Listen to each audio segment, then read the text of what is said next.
Viernes 13, noviembre de 1992. Nadie ha podido olvidarlo. Si hay un suceso traumático en nuestra historia reciente, ese es este. El propio nombre de la población ha quedado marcado, como una herida no resuelta del todo. Por vez primera, los españoles éramos conscientes de un crimen prácticamente televisado al minuto, con un sinfín de posibilidades que pueden ser más fantasiosas o más reales. Por vez primera los españoles asistimos a una nueva forma de hacer televisión, que a veces rozaba el espectáculo más morboso, pero también una realidad que superaba cualquier tipo de conciencia previa. Era el horror en grado sumo. Esa población tiene un pequeño cementerio con 3 figuras que se alzan hacia los cielos como si fueran ángeles. Es la estatua que recuerda a Miriam, Toñi y Desiré, las niñas que desaparecen un viernes 13, noviembre 1992. Las niñas de un lugar que se llama Alcácer.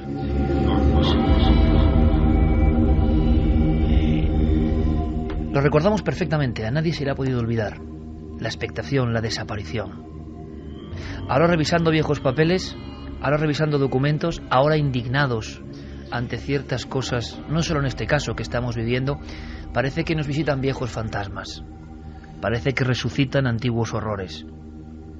Hace unos días, el asesino confeso de Anabel Segura, capturada y muerta mientras hacía footing a las afueras de la urbanización de La Moraleja.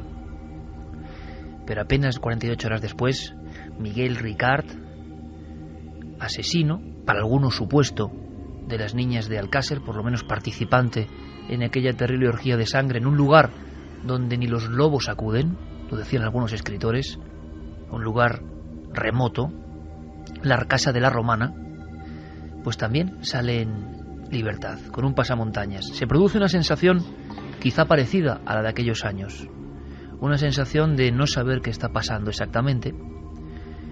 Quizá es una legal desgracia lo que estamos viviendo, pero está ocurriendo, y evidentemente nosotros, que siempre hemos sentido un escalofrío muy especial respecto al caso de Alcácer, por ejemplo, sí que vamos a contar algunas cosas. Quizá esta es la noche porque la actualidad está ahí. 20 años después de aquel viernes 13, ocurren cosas que nos conectan directamente con una noche de horror. Una noche que no es de historias de aparecidos o de historias que pueden dar cierto miedo. Es el horror en mayúsculas. El asesinato, para muchos no resuelto, de las niñas de Alcácer. Miriam, Toñi y Desiré, 15, 14 y 14 años. Iban a ir supuestamente a una discoteca, la discoteca Color, que también quedó marcada de alguna forma. Nunca llegaron. El destino, la mala suerte, la fatalidad, nunca lo sabremos. Pero si es como se nos dice, parece que en un principio el padre iba a acercarlas, pero Fernando García se encontraba con fiebre. Era un hombre que adoraba a su hija, que siempre la llevaba a todas partes. Sin embargo, justo esa noche, viernes 13, se siente indispuesto. Así que las chicas visitan a otra amiga, una amiga llamada Esther, que vive, que quizá esté escuchándonos, y que decidió quedarse en la casa. ¿Qué pensará esa chica? ¿Se salvó de milagro? Las 3 muchachas, 3 niñas. Hay un detalle de la acusación particular que pone los pelos de punta, y es que cuando permitieron el paso a la sala de autopsias, una de las personas que integraba la asociación Clara Campoamor comentaba que vio los bolsos de las 3 niñas de Alcácer. Los bolsos sobre una fría mesa. Y eran bolsos con chucherías, bolsos con caramelos, bolsos con personajes de dibujos animados. Todos fuimos conscientes de que eran 3 niñas. También sabemos que era una época convulsa, la época en Levante de la Ruta del Bacalao, la época de un movimiento que hoy parece ya casi prehistórico, pero que estaba en plena ebullición, de fiestas clandestinas, de mucho movimiento. Alcácer estaba, digamos que en pleno meollo de esa ruta, una población dura, una población que nunca había dado que hablar y que de repente se vio en el centro del mapa. Aquellas niñas iban por la calle. Un muchacho las acercó. Quizá el objetivo era esa discoteca Color, a 1,5 kilómetros de las afueras de Picassent, una población muy cercana. Pero parece ser, según se dice en el sumario, que ese coche tuvo un problema. La fatalidad parece mentira, en un trayecto de apenas 800 metros que les quedaba, y las 3 niñas se bajaron del coche y quedaron en la gasolinera.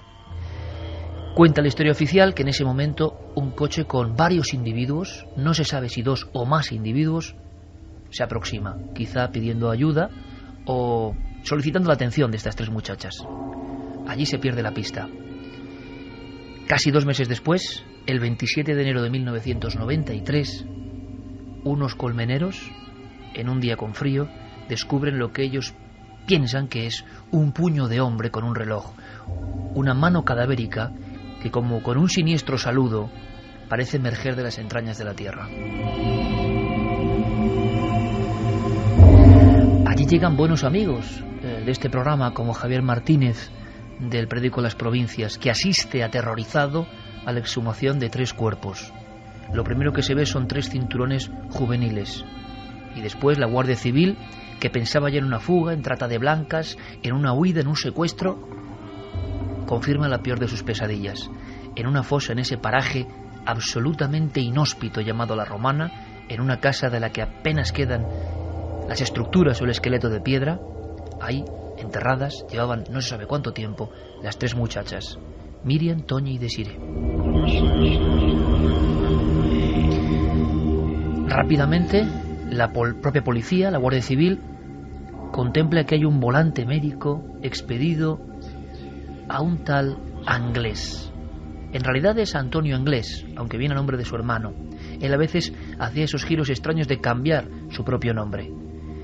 Es un detalle que a los seguidores de la teoría de la conspiración, de la que hoy también hablaremos por supuesto, no les casa. Había habido vientos tremendos, pero ya aparece el volante. Se dirigen a casa de Anglés y este huye en la huida más fantástica, increíble, y si fue así, alucinante, de la historia de este país. Anglés deja más pistas en su huida a través de las provincias de Valencia y Cuenca, secuestra coches, duerme en chalets, pero la policía y la Guardia Civil, que son muy eficaces, no llegan a dar con él, y eso alimenta teorías. ¿Dónde está el asesino de las niñas de Alcácer? Mientras tanto, Miguel Ricard, que llega a la misma puerta de los Anglés, es detenido, y en ese primer momento parece que confiesa. Él ha estado en aquella escena, una escena que nadie, ningún ser humano, tan solo las alimañas, pueden entender. Una casa abandonada, 3 niñas, secuestro, tortura, en la que no vamos a entrar por supuesto, durante muchas horas, y después tiro de gracia y enterramiento. Se ha producido ese crimen. Esa es la teoría oficial. Hay otras que sobreviven 20 años después, otras que son más populares, como 1000-1 en proporción. Nos preguntamos por qué. ¿Por qué 20 años después mucha gente cree que lo de Alcácer es un caso no resuelto? A mí me gustaría decir qué opináis vosotros. El asesino Anglés, si es que es él, desapareció, sin rastro. Surgieron muchas incógnitas. El principal acusado de estar en aquella noche terrorífica, viernes 13, en La Romana, asegura horas más tarde que él es una cabeza de turco, que él es, para entendernos, de alguna forma un Lee Harvey Oswald en el mundo de la conspiración de JFK, alguien que ha sido empleado, utilizado. Las preguntas surgen rápidamente: ¿por quién y para qué? Comenzarán las autopsias, comenzarán las televisiones, comenzará la retransmisión, a veces nauseabunda, de algunos datos, y 2 posturas irreconciliables. Los que creen que 2 delincuentes comunes han secuestrado a las niñas, es un crimen sexual, y luego las han torturado y las han enterrado, y la de quienes piensan, y son los que viven en Internet de alguna forma, o los que insuflan esta teoría, que yo no sé cuál es la verdadera, os lo puedo asegurar, ni nadie de este equipo sabe cuál puede ser la verdadera.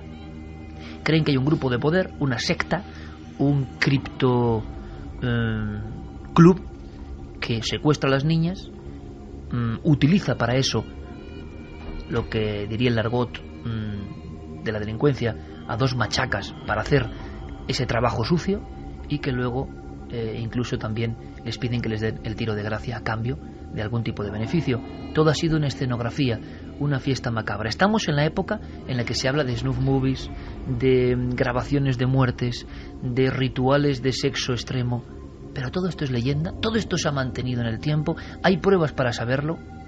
Os aseguro que es desagradable, os aseguro que no íbamos a hacer este programa, pero la sorpresa nos ha dejado la sangre helada. Con un pasamontañas, visiblemente más fuerte, en un andén de estación con destino a la provincia de Jaén, de repente, como ese viejo fantasma, aparece Ricard.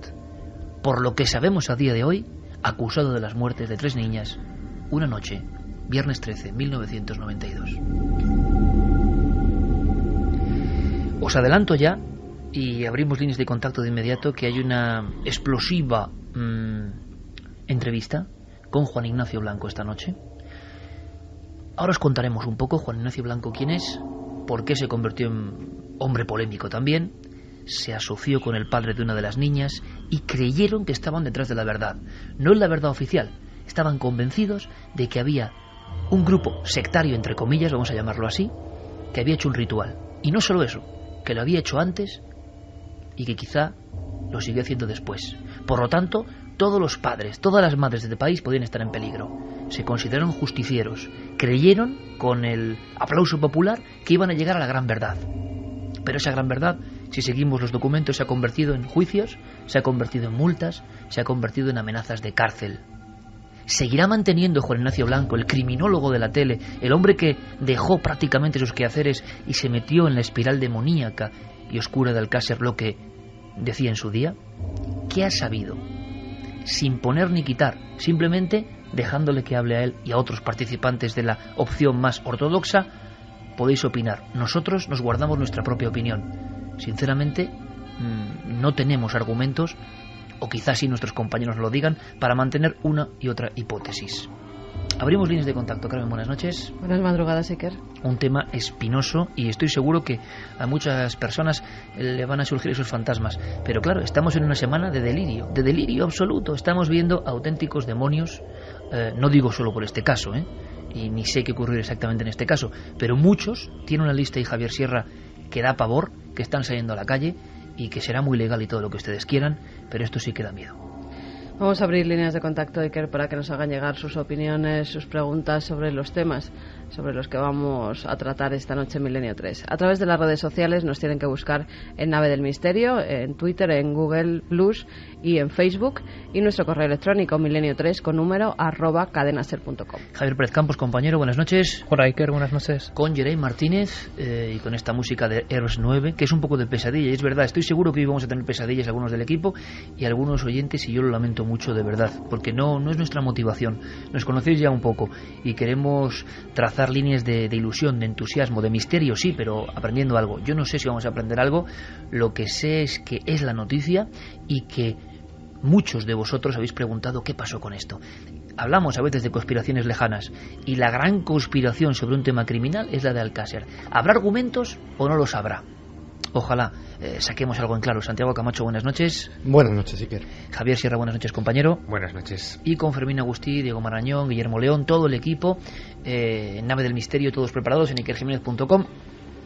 Yo quiero que escuchéis muy atentamente, porque hay documentos importantes. Empezamos rápidamente con Vicente Garrido, para saber, primero, por qué es una autoridad mundial. Segundo, porque es valenciano. Tercero, porque es profesor de allí. Cuarto, porque siguió todos los hechos. Y Vicente Garrido lo tiene claro.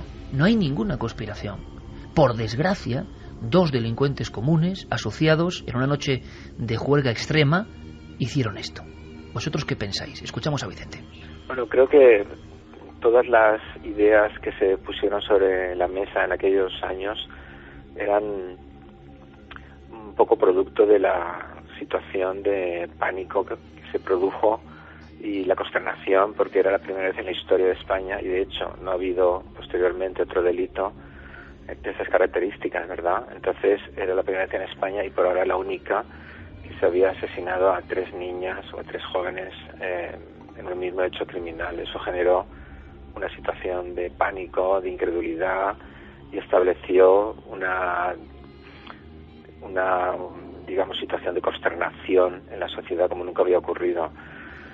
Pero a pesar de todo lo que se ha escrito y todas las ideas al respecto, a mí me parece obvio que se trató efectivamente de la acción de dos sujetos, porque dos sujetos determinados, y sobre todo considerando la personalidad de Anglès, el asesino que no pudo ser nunca capturado, pues daban a entender que esa acción se produjo. Además, ha de pensarse que la situación donde se contactaron las víctimas y los asesinos fue improvisada, es decir, no había nada preparado, simplemente vieron una oportunidad una vez que pudieron recoger a las niñas, y tampoco en aquella época existían teléfonos móviles para avisar a nadie, aunque otras personas escribieron, ¿verdad? Y de hecho recuerdo la acción de el señor Blanco, que hizo mucho daño a la criminología con una serie de declaraciones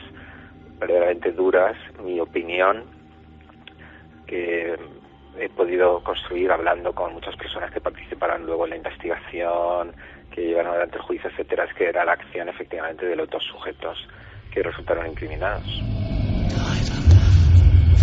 1:48, estáis en Milenio 3 en la cadena SER.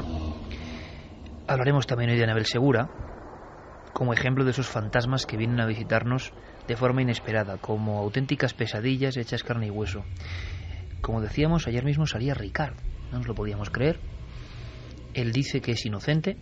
Hay dos posibilidades para esto: que realmente lo sea, que sería tremendo, y que sea una especie de subterfugio para no enfrentarse a una realidad, una especie de creer en la teoría de la conspiración que él mismo en tiempo real fue siguiendo por parte de algunos investigadores. Pero ¿qué ha dicho Ricard? Se anuncia que el lunes, en determinados programas, en concreto hemos leído en Antena 3 Televisión, en Espejo Público, van a dar más información. Bueno, ya la opinión la vuestra, pero la sensación es que este hombre cree lo que dice, es una excusa. Escuchamos lo que ha dicho el único implicado en la muerte más dramática de la historia del siglo XX en nuestro país, y con más retazos de conspiración, justo a la salida de la cárcel.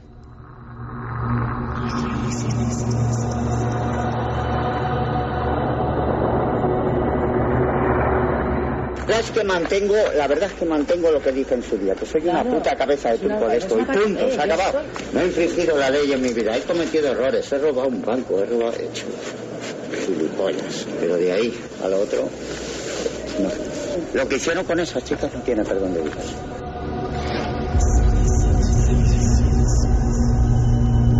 Y la conspiración es la palabra que va asociada al tema Alcácer, sobre todo la investigación de Fernando García, padre de Miriam, una de las niñas, el padre que estaba enfermo aquel día en la cama y que estoy seguro que eso no la puede olvidar nunca, ¿no? Y que no acompañó a la niña y a sus amigas. Eso le hace ir a investigar. Hay imágenes tremendas del padre Fernando García llegando al lugar donde han sacrificado prácticamente a su hija. Eso, bueno, eso puede acabar con cualquiera. Se alía a él Juan Ignacio Blanco, que es un periodista que yo conocí hace muchos años, un gran periodista de sucesos, y que ya cada uno de vosotros libremente podéis opinar si se le fue la cabeza con este tema de Alcácer, que era demasiado, o si realmente él creía que estaba tocando una verdad y que iba a hacer justicia. La opinión libre, como siempre.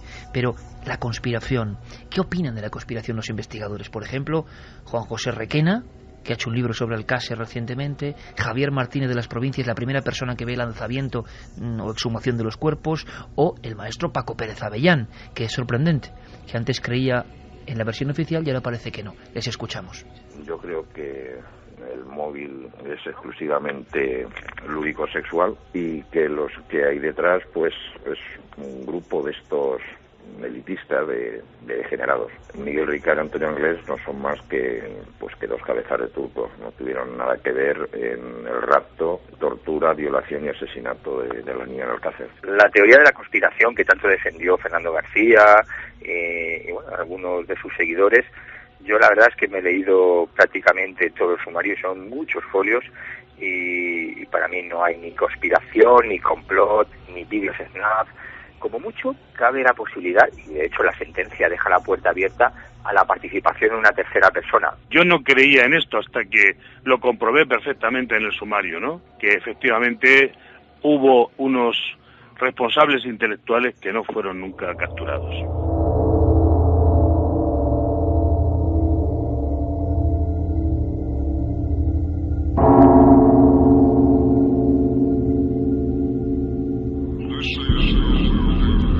voces autorizadas, voces que incluso han cambiado con el tiempo. Pero llega el momento. Juan Ignacio Blanco, yo lo conocí en 1994 en Radio Voz. Hacíamos otro programa, Espacio en Blanco en aquel momento, y él tenía un espacio, nunca mejor dicho, llamado La Voz de las Sombras. Hablaba de criminología, y yo puedo decir lo que viví en aquel momento. Vi a un auténtico especialista, vi a una persona con una capacidad de trabajo y de comunicación impresionante, vi a un hombre entregado a su oficio, había sido director del caso, y era además la propia estampa, su perilla, sus cigarrillos Lola, era la imagen que uno tenía del periodista de sucesos, que va mucho más allá de ser una profesión, sino la vida. Por desgracia, acostumbrado a asomarse a la barandilla oscura de la vida, ¿no? Quizá para aprender y para evitarla. Conmigo fue siempre amabilísimo Juan Ignacio Blanco. Me brindó charlas de horas y horas durante muchas noches sobre casos como el niño de Somosierra, el niño pintor y tantas cosas. Nunca hablamos de Alcácer en aquel momento. En aquel instante él no se había metido a fondo en la historia. De repente lo hizo. Gozó de una popularidad sin precedentes. Hicieron tándem el padre de una de las niñas y este periodista que vais a escuchar. Para algunos loco, para algunos delirante, para algunos equivocado completamente. Para otros héroe, para otros seguidor de la auténtica realidad que se esconde aquí. Para algunos justiciero que quería llegar a la verdad. Bueno, llevaba mucho tiempo sin hablar, algunos compañeros habían podido hacer algunas entrevistas. Yo sé que Juan Ignacio, evidentemente, pues tendría que tener algún reparo para hablar a nivel nacional, porque ha tenido muchos problemas, querellas, amenazas de cárcel, multas. Ha sido un proceso larguísimo, muy destructivo también. Alcácer le ha traído más problemas. La gran pregunta es si Juan Ignacio Blanco, el que abrió la caja de Pandora diciendo, ojo, Alcácer no es lo que nos han contado, es otra cosa, mantendrá punto por punto lo que decía. Es de alguna forma reabrir también La Voz de las Sombras. A la 1:54. Juan Ignacio Blanco, buenas noches. Bien hallado, muy buenas noches. Muchas personas querrían preguntarte lo que te voy a preguntar yo ahora, porque hay una gran duda, ¿no? Juan Ignacio Blanco habrá acabado muy escarmentado del tema Alcácer, tuvo muchos problemas, se metió demasiado a fondo, fue un periodista de investigación. Han pasado muchos años y en estos días Ricard vuelve a la libertad, Alcácer vuelve a las portadas de los periódicos. La pregunta es, ¿Juan Ignacio Blanco mantiene lo que dijo en su momento tan polémico que causó tantos problemas para él? Por supuesto, pero no es una cuestión de que sea yo quien lo mantenga, lo mantienen las pruebas existentes.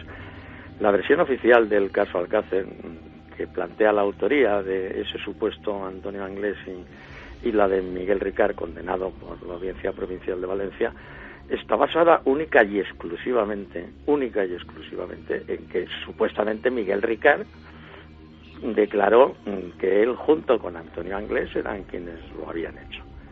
Sin embargo, las pruebas reales, lo que se encuentra tanto en el sumario A como en el rollo de sala, como en el sumario B, que posteriormente quedó abierto para la posible averiguación de nuevos autores que hubieran podido cometer el delito, lo único que demuestran sin ningún género de dudas es que Antonio Anglés y Miguel Ricard no fueron los autores materiales de las torturas, violaciones y asesinatos de Miriam, Toni y Desiré. Juan Ignacio, hay mucha gente joven esta noche que yo creo que quizá por fortuna para ellos, aunque a veces hay que conocer el mal para entenderlo y evitarlo, ¿no? Pero que no conocen los entresijos del caso Alcácer. Si tú tuvieras que contarles cuáles son las pruebas, si puedes casi de forma telegráfica, a la que tú te sigues aferrando o que crees que demuestran esa teoría no oficial. Bueno, la primera de las pruebas fundamentales son los 8 vellos púbicos, que son los únicos que han sido analizados y sacado su ADN por el catedrático de Medicina Legal de la Facultad de Santiago de Compostela, y que demuestran que pertenecen como mínimo a 6 y probablemente a 8, y cito textualmente, personas diferentes, y ninguno de ellos es Antonio Anglés y Miguel Ricard. De Antonio Anglés y de Miguel Ricard no se encontró, como dice textualmente la sentencia de Alcácer condenando a Miguel Ricard, no existe prueba biológica en contra del acusado, ni una sola prueba que demostrara que Antonio Anglés y Miguel Ricard lo hubieran hecho, y sí vellos púbicos de 6 personas como mínimo, o de 8 probablemente. El segundo de los temas es la famosa cruz de Caravaca con una cadena que el profesor Frontela encuentra en la segunda autopsia y que inexplicablemente los 6 médicos forenses que realizaron la primera autopsia no vieron, y que estaba incrustada en la cuarta vértebra lumbar del cadáver número 2, que no pertenecía a ninguna de las niñas y que inexplicablemente tampoco sabemos qué es lo que podía haber, cómo podía haber llegado hasta allí, ni el motivo de estarlo. El tercero, la desaparición de la mano derecha del cadáver número 2 y de la mano izquierda del cadáver número 3, que tampoco nos explica la sentencia en sus hechos probados cómo ha podido suceder. El cuarto de los hechos, y quizá más importante, son las lesiones post-mortem que tienen las niñas. Según el relato de hechos probados de la sentencia contra Miguel Ricard, el caso termina cuando Antonio Anglés y Miguel Ricard, a pie de fosa, le pegan 3 tiros a las niñas, las entierran y se acabó. Sin embargo, los informes, tanto de los médicos forenses que realizaron la autopsia, como del profesor Frontela, como luego los posteriores informes del Instituto Nacional de Toxicología, demuestran que las niñas sufrieron penetraciones peneanas y con objetos post-mortem, algo que evidentemente no ha aclarado nunca la sentencia y que indiscutiblemente demostraría que Miguel Ricard no ha podido ser el autor, porque, como cualquier psiquiatra forense conoce, el realizar actos de necrofilia con cadáveres no es algo que pueda realizar cualquier persona, y muchísimo menos Antonio Anglés, una persona a la cual en un informe confidencial de la Guardia Civil que obra en el sumario se le define como homosexual. Porque hay que dejar claro de una vez por todas esta situación. Antonio Anglés era homosexual y evidentemente un homosexual no se dedica a violar niñas.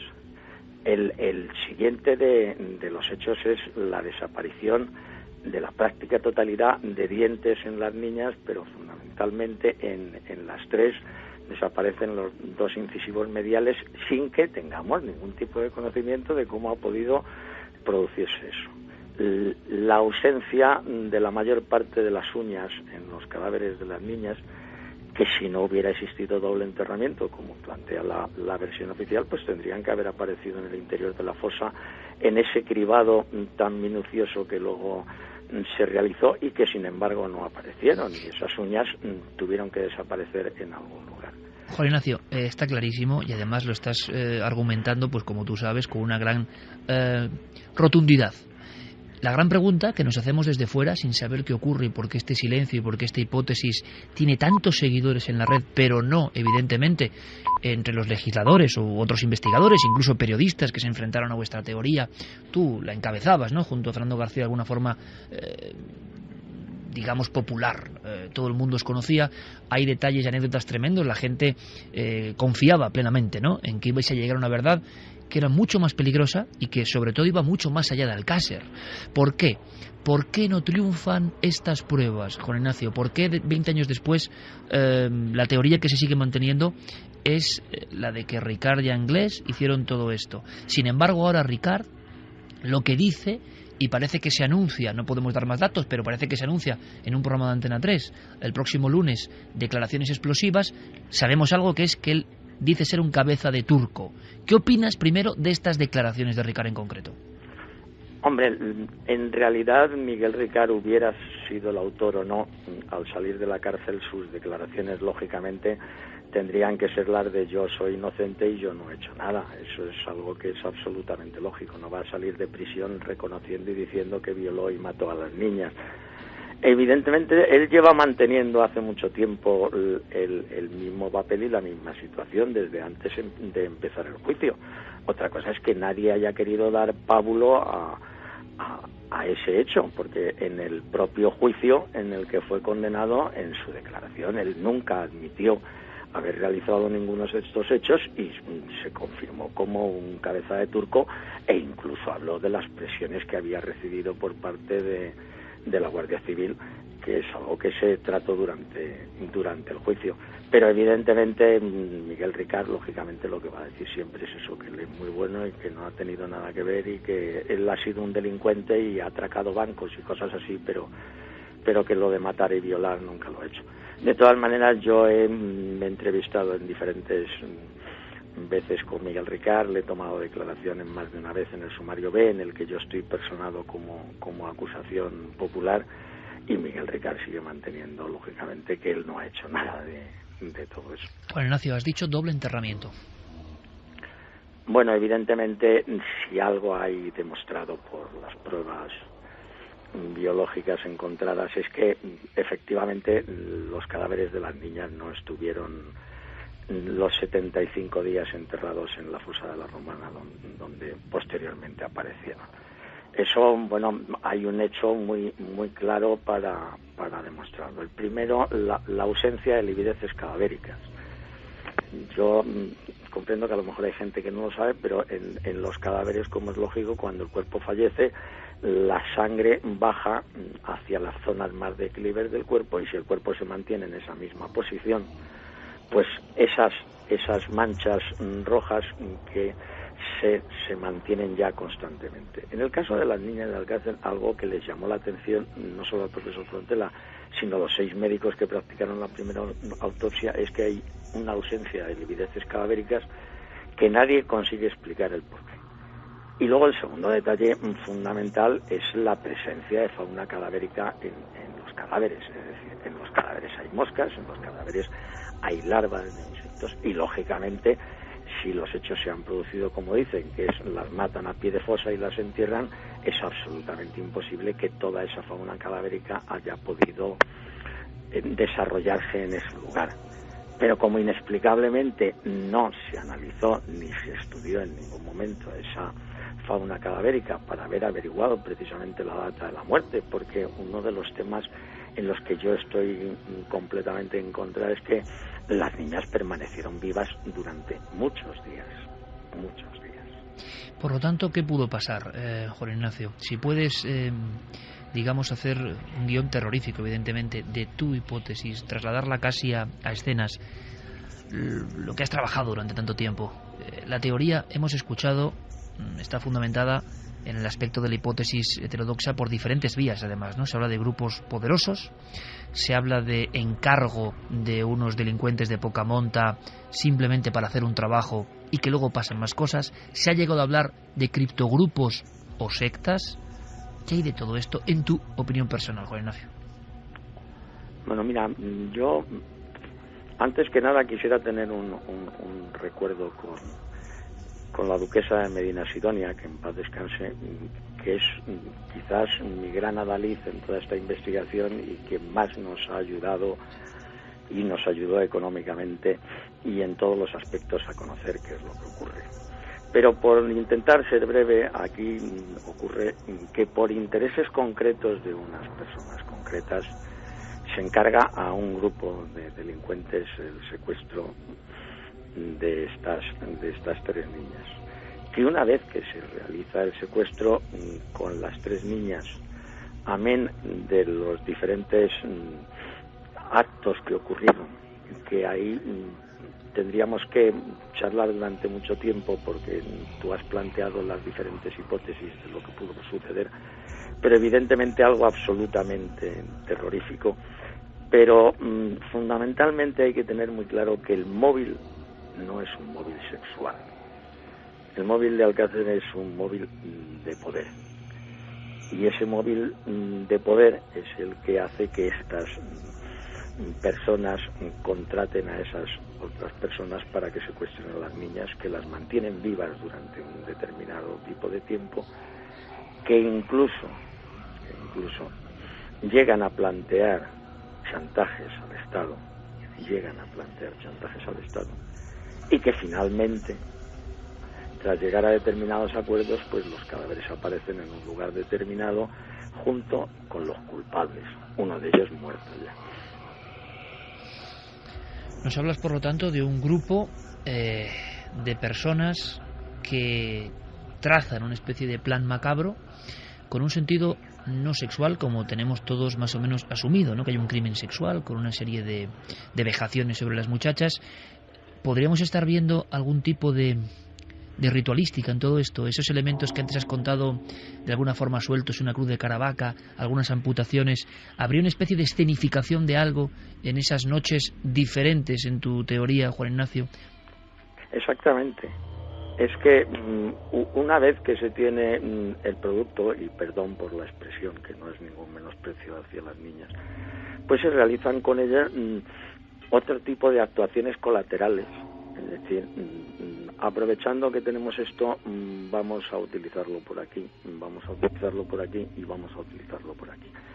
Pero evidentemente hay que tener muy claro que nos encontramos frente a un grupo muy importante de personas que evidentemente también entre ellos, no todo el grupo, sí participan y practican ciertas artes ritualísticas.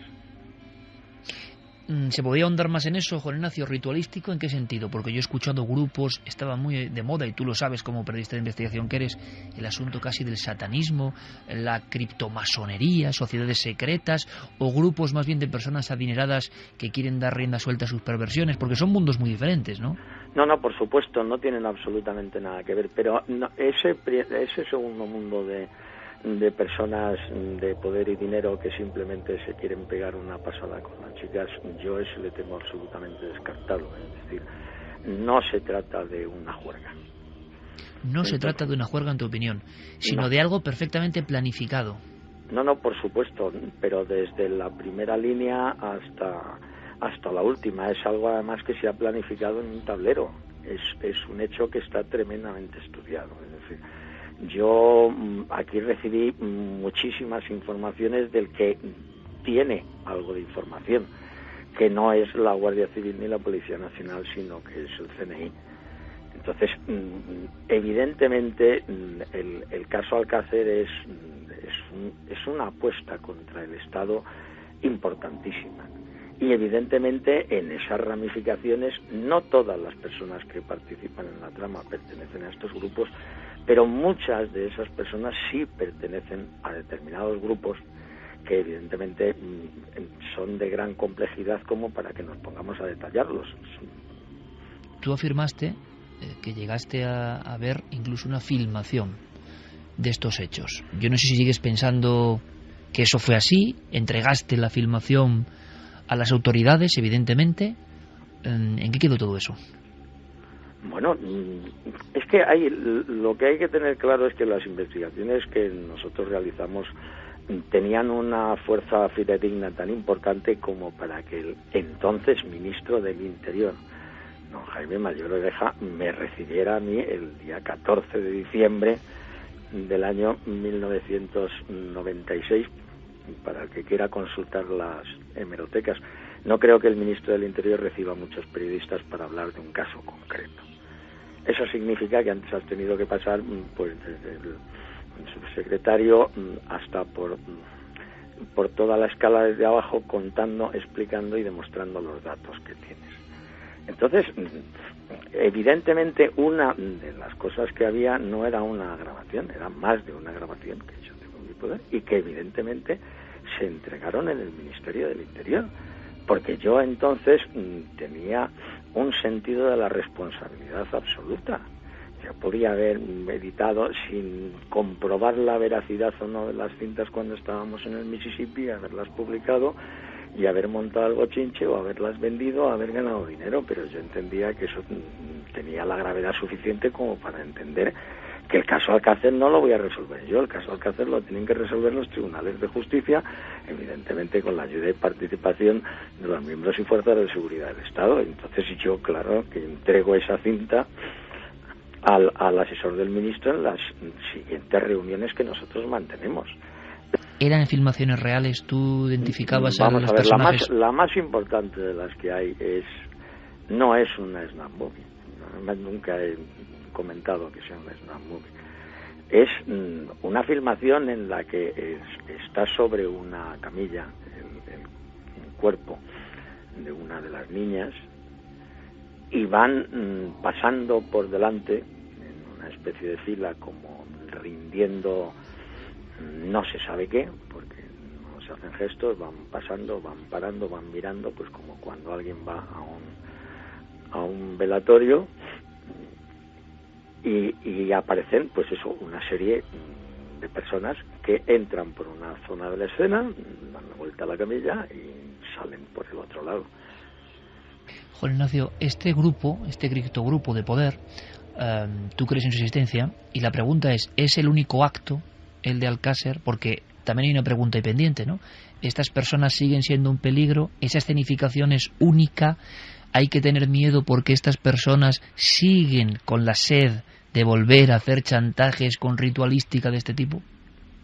Por supuesto, eso no hay duda. El que se han producido más casos es algo auténticamente real y demostrable. Además es algo de lo que algún día me gustaría charlar contigo detenidamente, pero por supuesto que lo han hecho más veces. ¿Después de Alcácer incluso? Sí, por supuesto que se ha hecho. Lo que pasa es que ya no necesitas esa repercusión mediática. Es decir, en este caso la repercusión mediática ya lo estuvieron buscando porque se realizaron muchos intentos con anterioridad, pero evidentemente no tuvieron la repercusión mediática ni la importancia dentro de las personas para que el objeto que tú tienes en tu poder pueda ser un objeto de chantaje importante. Evidentemente, si tú tienes 3 niñas que no se ha enterado nadie ni de que las tienes, pues al Estado le da exactamente igual que aparezcan muertas en una cuneta que no aparezcan.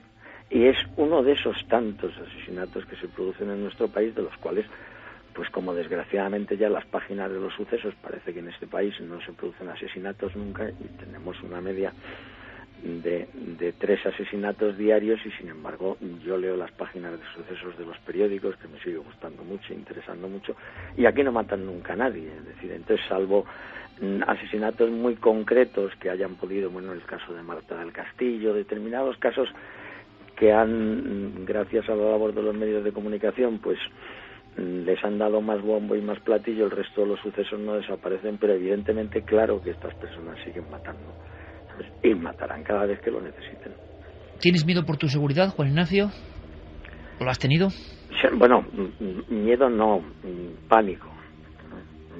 Lo que pasa es que, bueno, al final, por desgracia, uno se acostumbra a vivir con todo. Y de alguna forma, bueno, yo he dado a entender a todos estos grupos que yo soy bueno, que me porto bien. Llevo muchísimos años sin aparecer en los medios de comunicación. Intento no hablar de Alcácer en general, de todas estas cosas, y de momento me tienen tranquilo. Otra cosa es que, bueno, pues uno siempre tiene guardadas ese tipo de cosas que la gente te dice: ¿por qué no se publica el vídeo en internet? Lo vería todo el mundo. ¿Por qué no saca usted esa foto que tiene? ¿Por qué no hace no sé qué? Y dices, pues mira, pues en primer lugar porque yo lo que quiero es que vivir tranquilo junto con mi familia. Juan Ignacio, nos quedamos con una situación muy inquietante, como todo el caso Alcácer, ¿no? Pero especialmente las personas que somos padres, por ejemplo, podemos pensar, bueno, y ante esta situación que nos dibuja aquí Juan Ignacio Blanco, tenga la verdad o no la tenga, ¿qué puede hacer el ciudadano, no? Porque quizá la impotencia de enfrentarse a esto es lo que más asusta. Tú hablas de criptogrupos poderosos que hacen esto, y yo no sé, el periodista, el investigador, el ciudadano, la persona que nos está escuchando, ¿qué puede hacer entonces? Nada, esperar que no lo toque.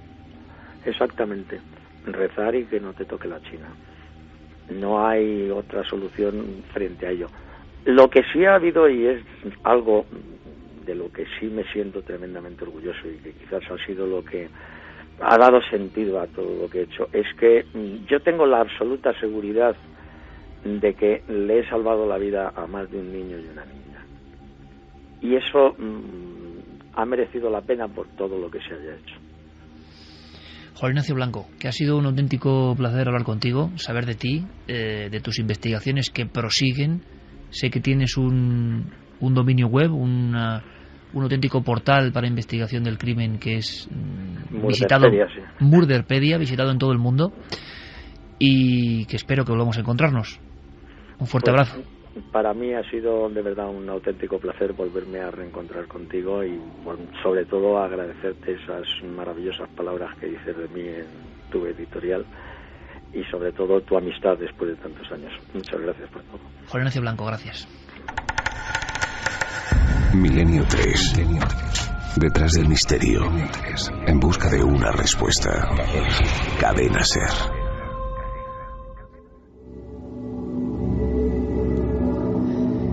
2:16. Aquí tenemos todos una cara de muy mal cuerpo, y no lo voy a negar, y es la realidad. Ahora escuchamos vuestras opiniones. Quiero dejar claro que ni Milenio 3, ni la cadena SER, ni yo como director de este programa, ni ninguno de sus componentes, tiene ninguna verdad. Ni apoya una teoría, ni descarta otra. Somos simplemente periodistas que 20 años después contemplamos, repito, helados, asombrados, los sucesos que están pasando en nuestro país. No es solo Anabel Segura o Alcácer, son de momento 77 en una lista que da pavor. Y evidentemente, ante el aluvión de peticiones de meses y años de por qué no tocar este tema, no es que tengamos ninguna cobardía, es que a veces uno se da cuenta de que la oscuridad conduce a poco. Yo lo decía hace unas semanas, hay temas tan malignos que yo no sé si podemos ayudar de alguna forma, si podemos arrojar algo de luz, cuando la tiniebla es triple, cuádruple, quíntuple, ¿no? Pero creíamos que periodísticamente esto puede interesar. Viven en la red, y lo vamos a comprobar, dos teorías irreconciliables, como en otros casos, en las conspiraciones españolas y en el asunto de Alcácer, la vertiente descartada por legisladores y muchos periodistas e investigadores, como habéis escuchado, tiene todavía muchas adhesiones, ¿no? Santiago Camacho, Javier Sierra, Javier Pérez Campos, Carmen, todo vuestro. ¿Qué opináis de lo que habéis escuchado? Bueno, yo puedo entender que después de escuchar el discurso de Juan Ignacio Blanco haya mucha gente que pueda decir, bueno, vale, sociedades secretas, criptogrupos, todo esto pues suena un poco fantasioso. Yo quisiera hacer una pequeña reflexión. Puede suceder en Los Ángeles, en Johannesburgo, en Medellín, en Glasgow, en cualquier gran ciudad. Vamos a imaginarnos una pandilla de un puñado de delincuentes que su máxima aspiración es controlar un puñado de bloques de un determinado barrio. Para entrar a formar parte de ese grupo te van a pedir una cosa. Te van a pedir que elijas una víctima al azar, una ama de casa que pasa por la calle, un chaval que sale del instituto y lo mates. Eso ha pasado 20.000 veces. Estamos hablando de una pandilla de mataos que quiere controlar 4 bloques de un barrio. Si esa pandilla no es de mataos y no quiere controlar 4 bloques de un barrio, sino que es de gente que quiere controlar todo un país, ¿qué te piden para asegurarse su lealtad?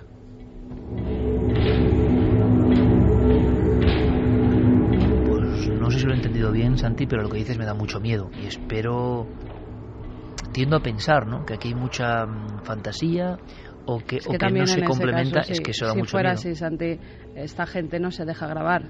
No habría películas donde si no se deja grabar, no hay chantaje. Se muestran sus rostros o se puede identificar a alguien que aparezca en ese vídeo. Si son personas de poder, tendrían que tener controlado, ¿no? Es que eso solo funciona si hay una prueba contra ti que te tenga, dicho mal y pronto, sujeto por ahí abajo para siempre.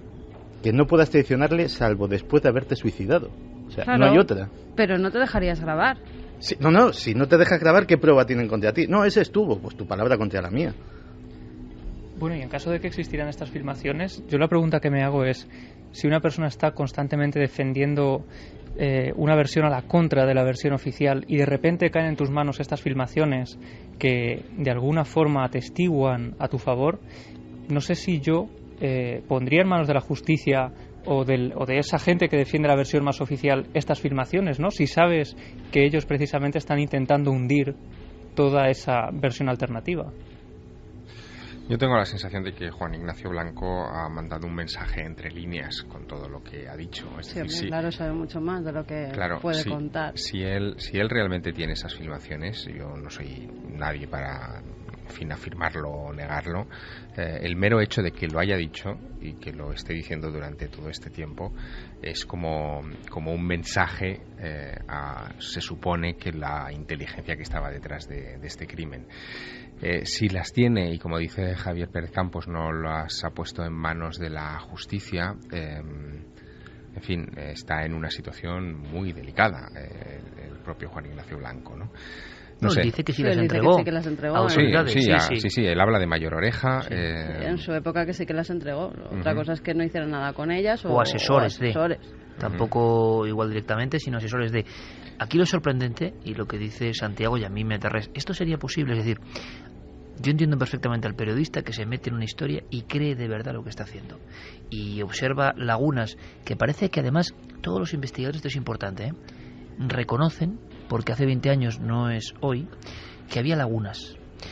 Y entonces, claro, imagínate un padre, la violencia psíquica que lleva un padre que le ha pasado esto a su hija, acompañado de un buen criminólogo como es Juan Ignacio Blanco y buen periodista, cualquier dato que perciban, imagino que les parece una autopista hacia su hipótesis. Quizá trazada con demasiado riesgo, quizá no se completa del todo, no lo sé. Escuchad esto porque es muy interesante, amigos, porque sobre los errores, Avellán, Vicente Garrido, JJ Requena, todos los especialistas que hemos ido consultando también hablan. Y es sorprendente, porque parece que todos creen que en estos casos criminales tan complejos, con tanta presión mediática, con todo un país buscando a esas niñas, toda esa premura, pues tuvo errores. Pero errores son una cosa y teorías fantásticas como, ojo, hay que decirlo, la mayoría de investigadores piensan que todo esto que cuenta Juan Ignacio Blanco son teorías fantásticas. Ya la opinión es libre. Escuchamos. Hay muchísimos puntos negros porque examinando el sumario oficial pues nos encontramos pues desde que aparecen 3 cinturones cuando en realidad nada más habían 2. Los cadáveres cuando son encontrados están vestidos y se descubre que han sido algunos de ellos devorados parcialmente. Aparecen con barro, los restos tienen barro. Cuando La Romana era un paraje donde hacía más de un mes que no había llovido, además un terreno calizo, no arcilloso. En fin, hay demasiadas cosas raras. La inspección ocular y la recogida de pruebas tampoco fue particularmente brillante. Pero repito, esto lo vemos ahora con la perspectiva de 21 años después.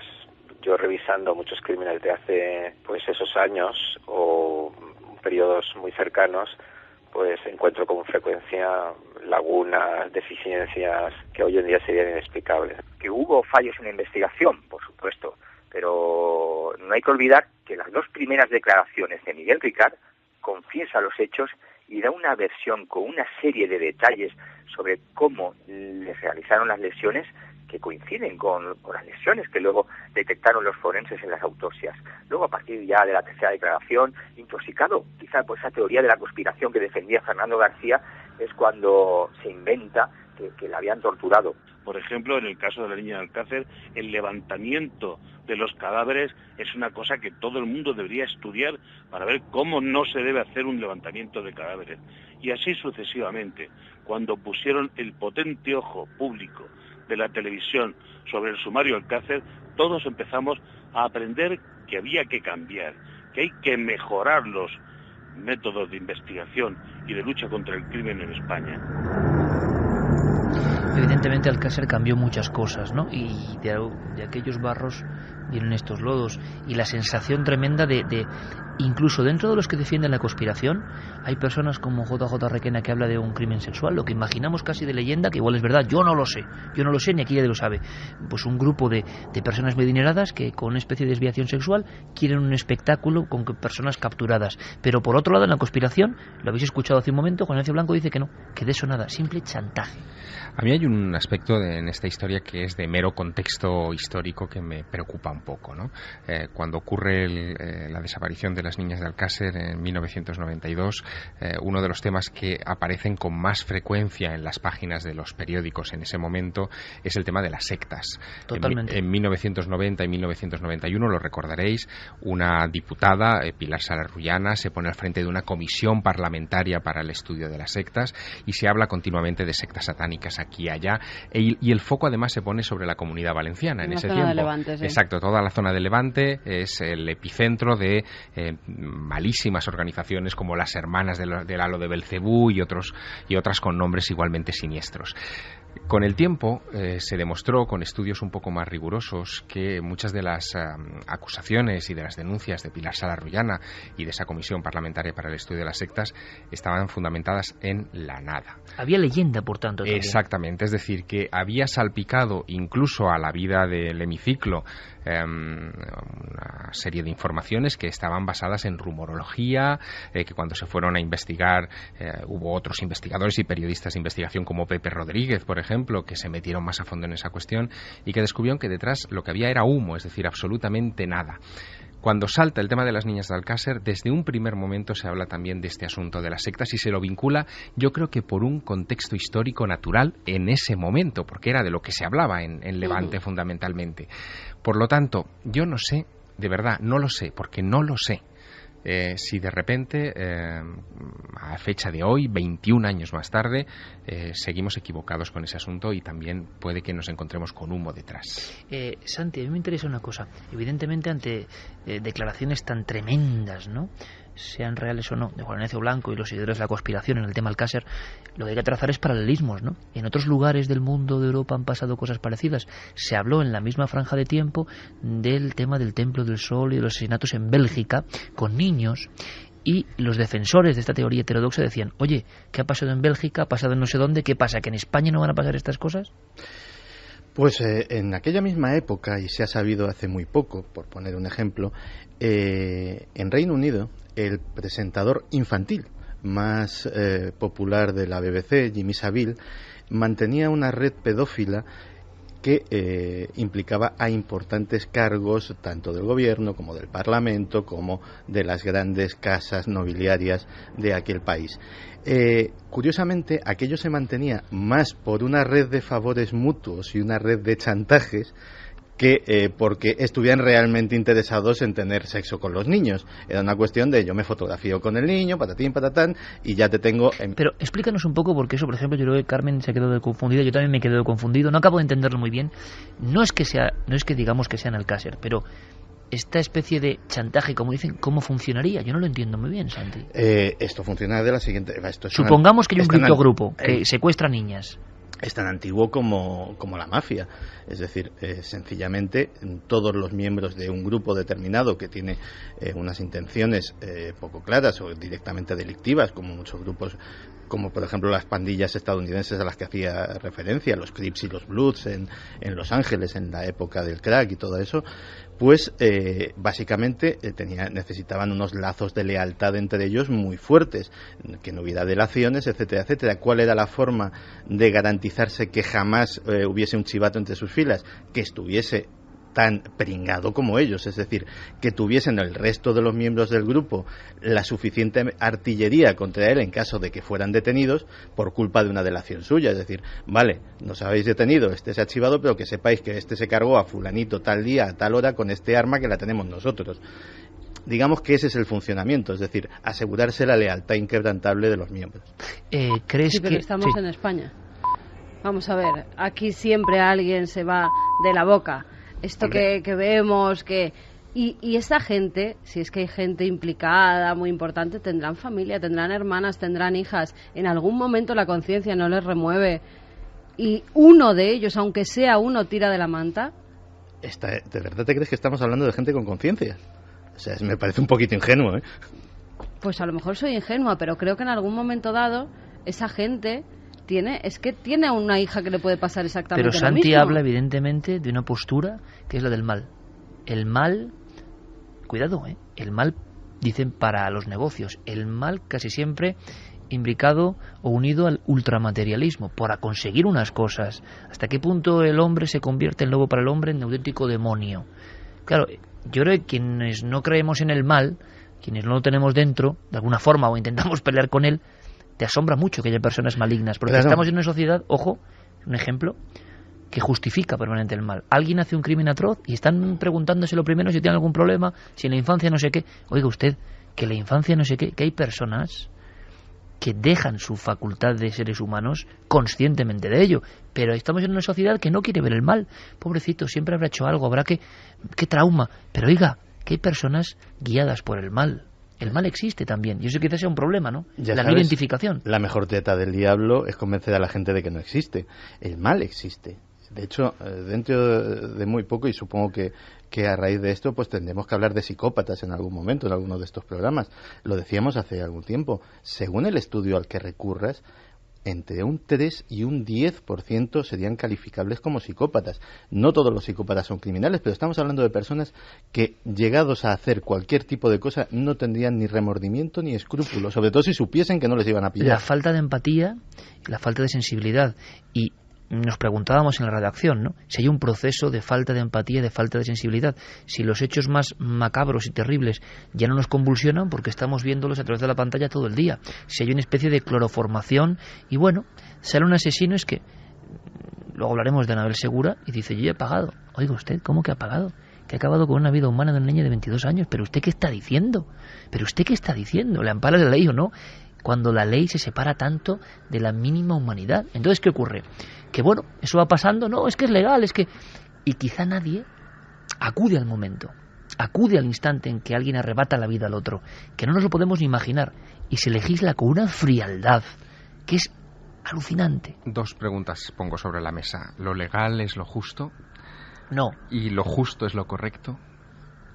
Claro, ese es el tema y el debate al que se está enfrentando la sociedad española en estos momentos. Un carrusel de monstruos, decía Vicente Garrido, como nunca hemos asistido en nuestro país. Bueno, Miguel Ricard es el número 77 de los liberados. La lista que en estos momentos está circulando ya por todas partes, arrancó con Inés del Río, una etarra que fue condenada a 3.828 años y un día de prisión, y que ha cumplido 26 años y 3 meses, fue la que cuestionó al Tribunal de Estrasburgo la doctrina Parot y la que ha conseguido de alguna manera este carrusel de liberaciones. Pero es que en esa lista de 77 nombres y apellidos y condenas, en fin, hay casos tremendos. Está, por ejemplo, Pablo García Ribado, un violador que fue condenado a 1.721 años, ha cumplido 17, es el violador del Portal y ya está en la calle. Domingo Troitiño Arranz, etarra, 1.118 años de condena y 9 meses, cumplidos 26. José Antonio López Ruiz, etarra, 1.200 años de condena, 1.210, cumplidos 26. Fue la persona que ejecutó a Yoyes ante su hijo de 3 años, recordemos, a la arrepentida de ETA. En fin, Juan Carlos Arruti, 1.285 años, cumplidos 24.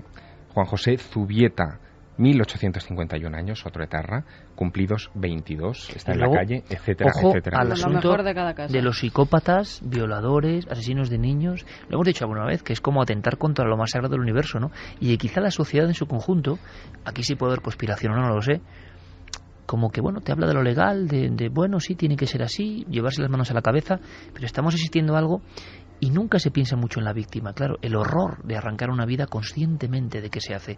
Y como apartamos la muerte en esta sociedad, también apartamos el concepto del mal.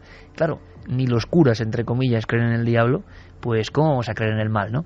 Pero el mal está por ahí y se apodera de personas en ocasiones. Y hay personas que conscientemente quieren hacer el mal. Se encuentra con una sociedad muy permeable, blanda, yo creo que en muchas ocasiones, y que siempre está justificando. ¿Qué opinará nuestro público? Por cierto, hay una cosa que me interesa. Vamos rápidamente, porque apenas tenemos tiempo, y esto es muy denso, pero nos ha venido encima, y es parte de la mente humana también y del mundo en que vivimos. Todo lo que fue Alcácer acabó muy tocado, las familias destrozadas, los lugares marcados. Ahora lo comentamos, porque es también la radiografía de este lugar. Pero ¿qué opina nuestro público? Yo no sé si estarán también a favor de la teoría de la conspiración, si creen que hubo algo más, si es natural en el ser humano fantasear e imaginar que hay algo más donde no lo hay, no lo sé. Hay de todo, pero la mayoría de mensajes que nos llegan apuntan más hacia la teoría de la conspiración. Alejandro Almaviva dice crimen de iniciación. IPL71, Ricard fue conseguidor y los que mataron emplearon torturas militares extremas que estos panolis ignoraban y tiro en la nuca. María José Pulido, es curioso que las grandes desapariciones en España recogen todo el Mediterráneo. Armando decía: resulta sumamente extraño todo lo que rodea el crimen de las niñas de Alcácer. A pesar de ello, sacó varias conclusiones. A nivel personal, se han silenciado todo lo posible las irregularidades sobre las pruebas encontradas para esclarecer los hechos. Resulta inexplicable la desaparición de Anglés, y lo más curioso es que después de la vorágine periodística acaecida se instaura el más absoluto y sospechoso inmovilismo a la hora de aclarar de una vez por todas lo que ocurrió en aquellas fechas. Por otro lado, relaciono las penas ridículas a horribles crímenes. Me gustaría conocer la sentencia impuesta al asesino de los atentados en Estocolmo. David dice: no me creo que haya criptogrupos detrás de estos crímenes. Si algo ha quedado claro es que los inculpados eran unos tarados desequilibrados. Eso para mí es suficiente. Esto no es la naranja mecánica, creo. Este tema es muy desagradable, la verdad. De Real Tweet dice: Juan Ignacio Blanco salvó su vida a costa de no publicar y difundir lo que realmente sabe. Rafa Bordes: Juan Ignacio Blanco ha hecho posiblemente las declaraciones más importantes de la historia de España. Madre mía.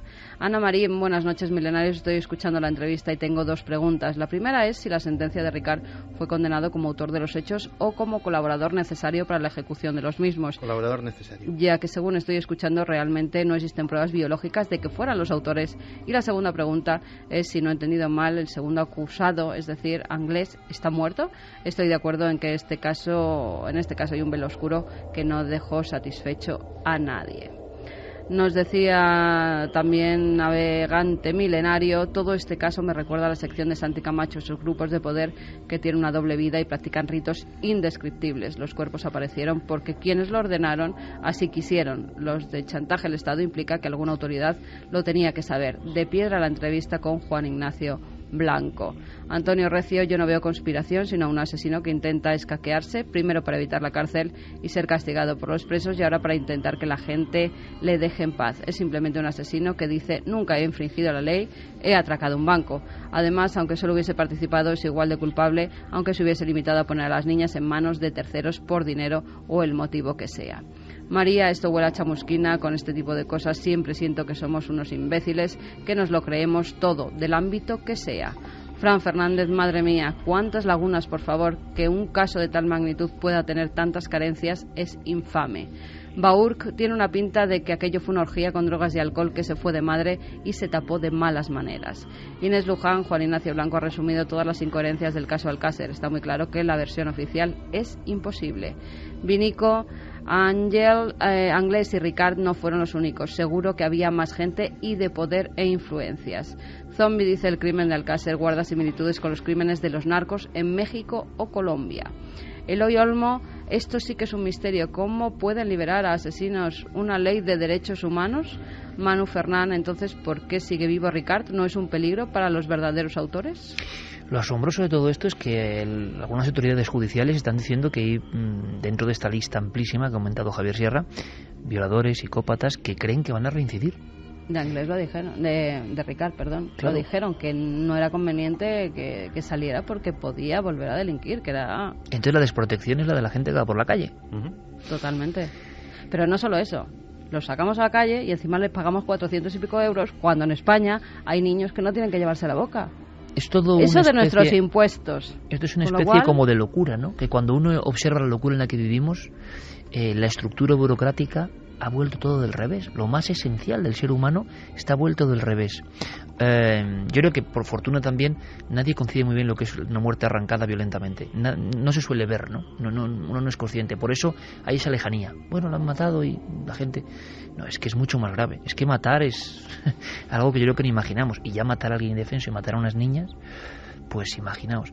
En el tema de Alcácer, con lo que concluimos, sabemos que hay un reguero de opiniones y todas van... Se dijeron además un montón de cosas, y que desde videntes fueron a buscar a las niñas a varios chalets, porque muchos videntes en esos 75 días que no aparecían mandaron incluso a la policía, que algunos de ellos hizo caso y fueron a los chalets donde ninguno decía acertó. Que estaba. Ninguno de ellos acertó. Se dijo también que las niñas habían participado en un ritual de sanación porque el padre de una de las niñas estaba muy enfermo y que ellas habían acudido engañadas para para que ese padre se pudiera sanar. Se dijeron muchas cosas. La mayoría barbaridades, ¿no? Claro, ante un caso, imaginaos la magnitud, ¿no? Seguramente los más jóvenes no os acordéis, pero era un terror en España. Lo comentábamos en redacción, Javier Sierra y Carmen lo vivieron porque tenían casa en esa zona, no Alcácer en sí, pero sí la Comunidad Valenciana en aquellos años, y había auténtico pavor, había auténtico pánico cuando Anglés desaparece y todo el mundo considera que es el asesino.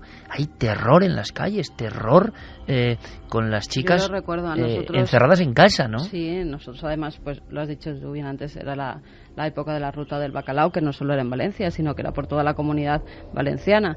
Y en la época, ya desde que desaparecieron las niñas, los padres, fue en la época después además de Navidad, esa Nochevieja, a nosotros, por ejemplo, no nos dejaron salir, a las amigas, porque las niñas estaban sin aparecer todavía. Yo recuerdo verdadero pánico, nos venían a buscar a todas partes.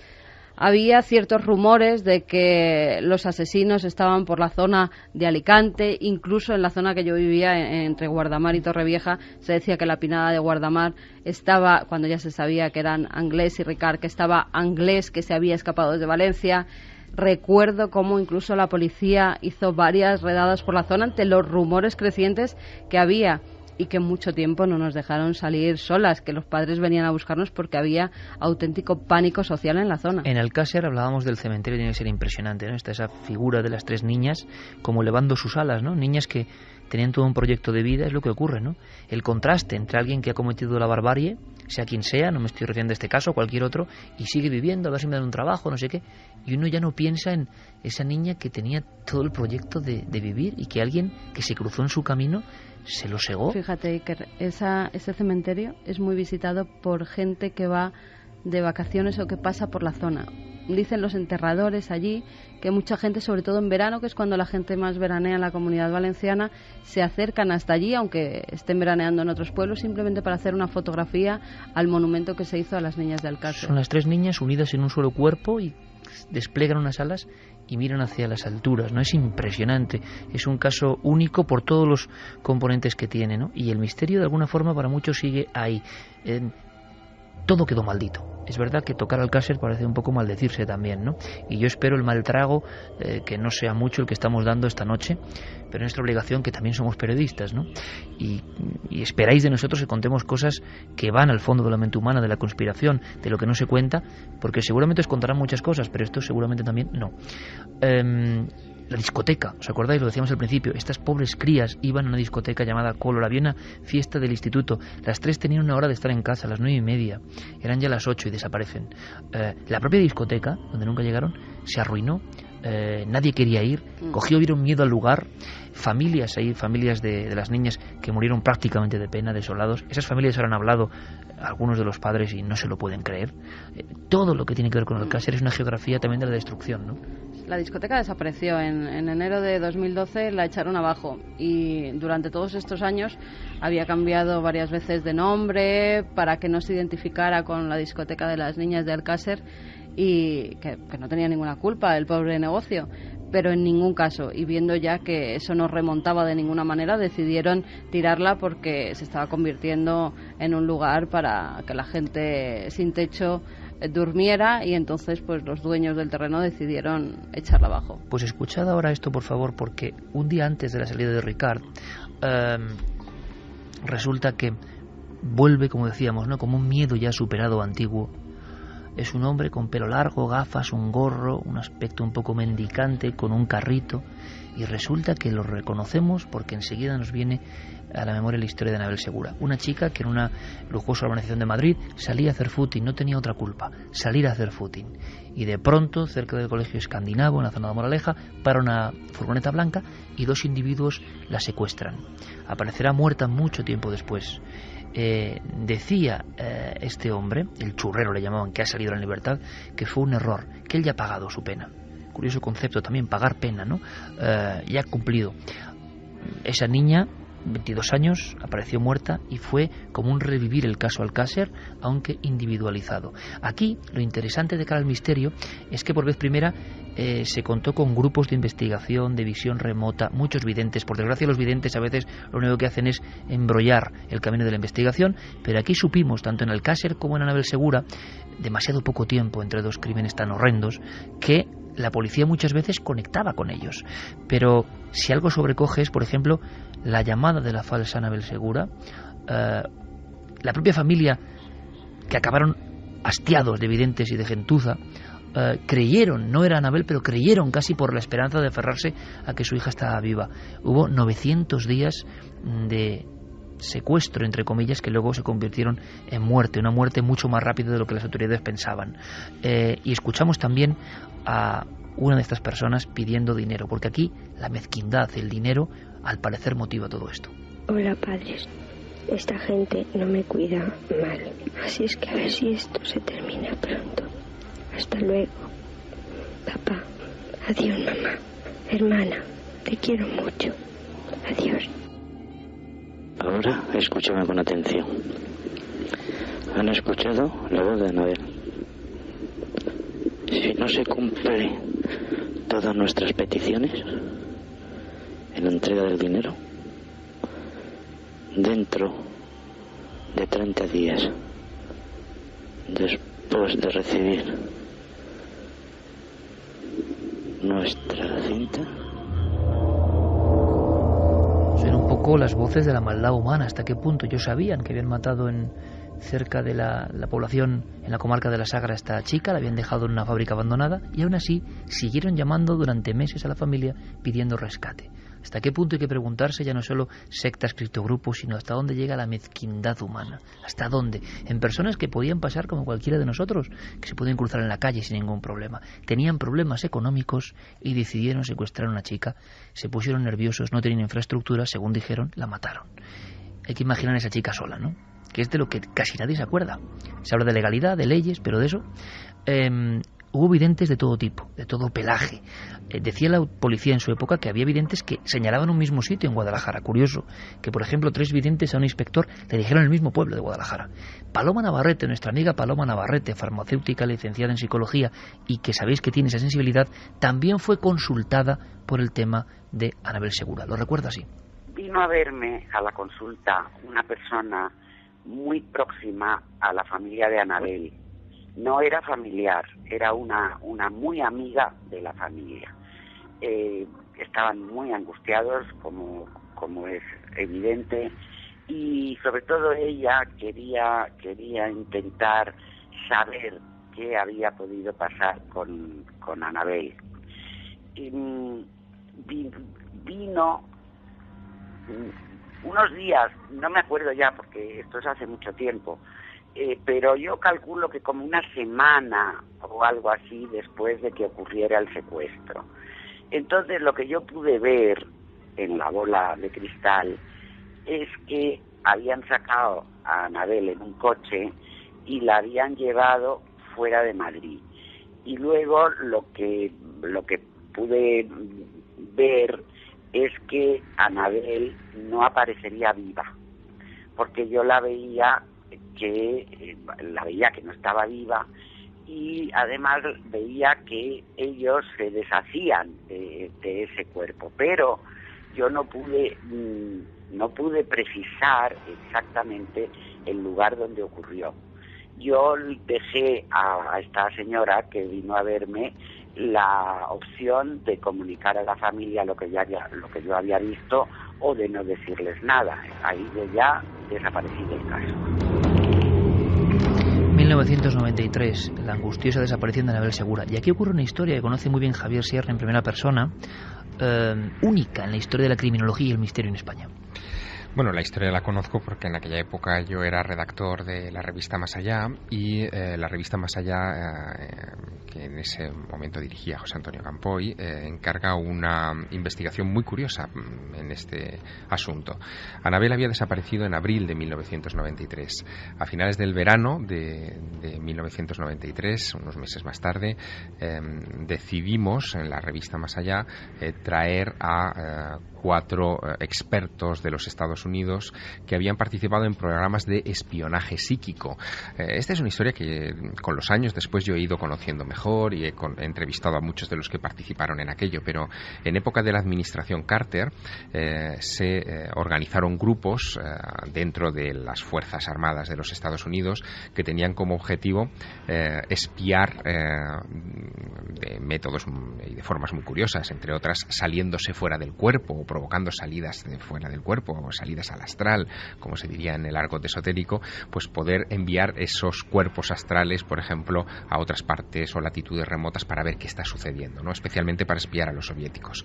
Cuando se acaba un poco la Guerra Fría o estos experimentos finalmente terminan casi todos en el fracaso, esos militares organizan empresas civiles para la búsqueda de personas desaparecidas, espionaje industrial, en fin, todo tipo de cosas. Más allá contacta con estos personajes y 4 de ellos vienen a España. Les vigila muy de cerca Francisco López Seivane, que es el periodista y escritor que se encargará de seguirles los pasos desde su llegada a Madrid hasta su marcha 6 días más tarde, y vienen para estudiar 2 desapariciones del momento. El caso de Anabel Segura y también el de María Ángeles Feliu, la farmacéutica de Olot.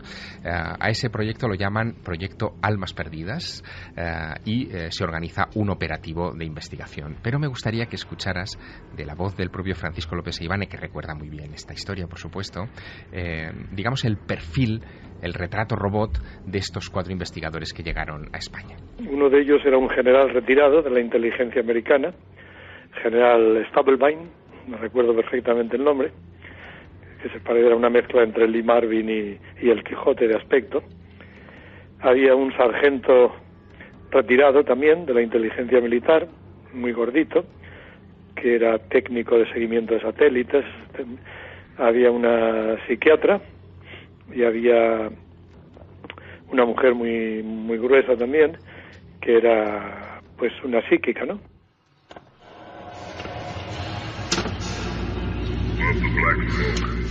El general Albert Stubblebine ha saltado a la fama con los años, ¿no? Él es el protagonista de un libro y después de una película muy famosa que se llamaba Los hombres que miraban fijamente a las cabras. Participó en todo tipo de experimentos, algunos de ellos de naturaleza muy delirante, subvencionados por el gobierno de los Estados Unidos, digamos, en ese esfuerzo por crear una división de soldados paranormales o psíquicos, ¿no? Él es el que dirige estas operaciones en Madrid.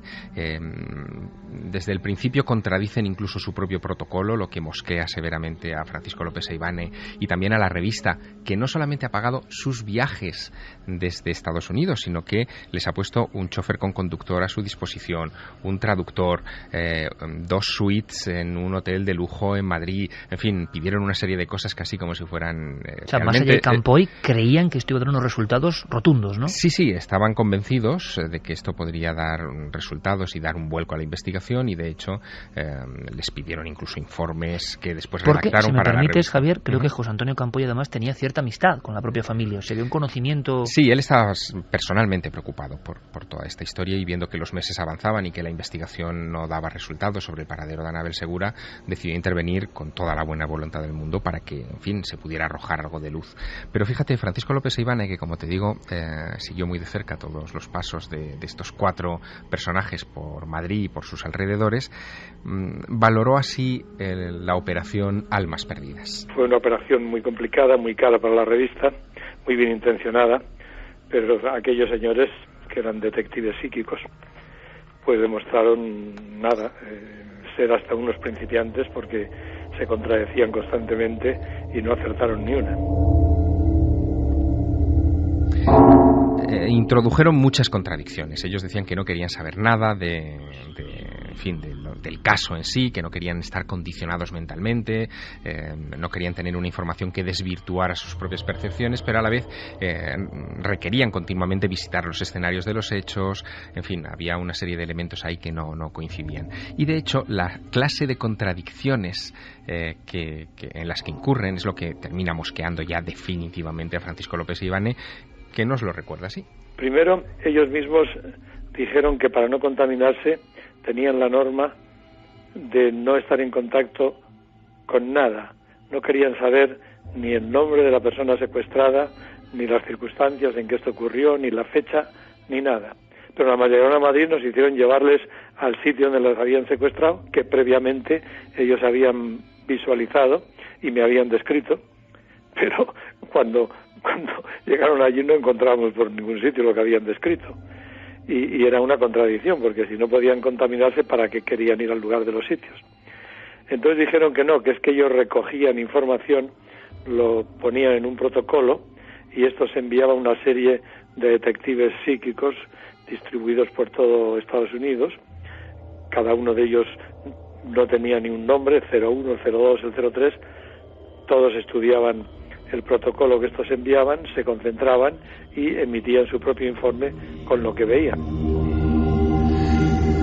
O sea, que da la sensación, Javier, de que la historia de la visión remota, en este caso de Anabel Segura, historia que os contamos y que seguramente no conocíais, la otra página oculta de un suceso dramático, no resultó. Fue un gran fracaso, hay que decirlo. Sí, ellos llegaron incluso a aportar detalles específicos, en fin, muy llamativos, ¿no? Decían que Anabel estaba en un pueblo de la Sierra de Madrid, que empezaba por Na y tenía las letras AR en algún lugar. Uno podía imaginarse enseguida Navacerrada, pero ellos insistieron que era Navarredonda, ¿no? Llegaron a ir a Navarredonda, vieron que aquel pueblo no se ajustaba a las visiones que habían tenido. De nuevo fue un sonoro fracaso. ¿Se dice eso en el informe? Sí, eso sí. Es curioso porque se sabe que los captores de Anabel Segura estuvieron en varias poblaciones de Ávila durante horas dando vueltas porque no sabían qué hacer, y yo no sé si es una de esas poblaciones, ¿eh? Bueno, ese extremo no se confirmó, pero lo que sabemos, en fin, por cómo se desenlaza todo cómo se desarrolla todo este caso, es que finalmente en septiembre, 2 años más tarde, es decir, en 1995, septiembre del 95, se encuentran los restos de Anabel en un pueblo que se llama Numancia de la Sagra, Toledo, en la provincia de Toledo. Pero es curioso, Javier, yo no había caído en esto, porque siguiendo un poco las pistas, estos hombres no van directamente a Toledo, sino que sobre todo en la provincia de Ávila, en varios pueblos, están horas y horas con la furgoneta porque no saben qué hacer. Lo que ocurre es que cuando llega toda esta información a manos de la policía, porque evidentemente la revista lo pone en manos de los inspectores que están llevando el caso, es tal la avalancha que ellos han recibido de informaciones de todo tipo procedentes de videntes que probablemente lo guardan en un cajón y no le dan mayor atención. En este asunto de los videntes hay muchos que se autopostulan, algunos famosísimos que quedaron desacreditados por ello, que incluso se publicaron artículos en la propia revista Más Allá donde se hablaba de ese descrédito y que llegaron incluso a llevar a juicio a la revista, perdiendo por primera vez juicios contra la publicación. Nos vamos ya mismo y continuamos con muchas más cosas en Milenio 3.